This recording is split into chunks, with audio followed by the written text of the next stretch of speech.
はい、こんにちは。我が家は古民家に住んでて、だいぶいろいろ家のガタが出てきてまして、で、残念なことに先日水漏れしているという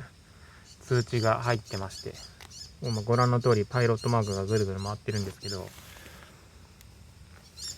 でこれ直すにあたって、この止水栓、こっちから水が流れて、これがここまで伸びて、向こうのエコキュートの方、ここに伸びるんですよ。仮にこのエコキュートの下で漏れていたり、この辺のエルボーで漏れているパターンもあって、漏れ箇所の特定、発離などいろいろ考えると、破損箇所を直すという選択肢を取るという段階でもうだいぶ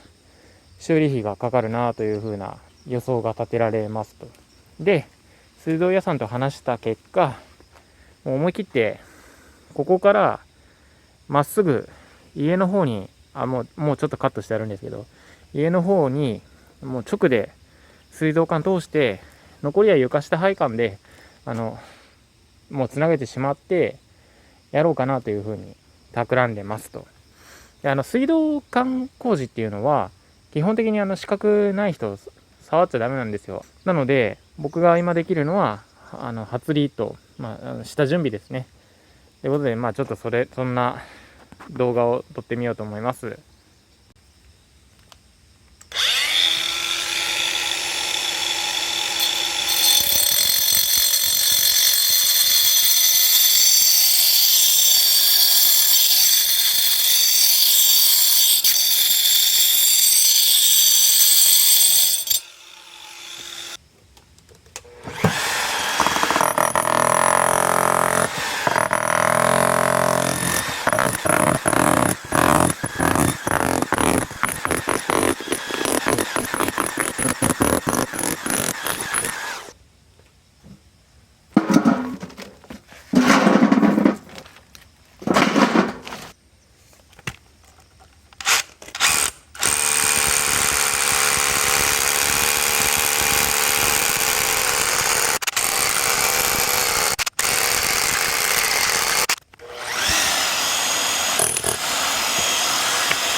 はい、終わりました。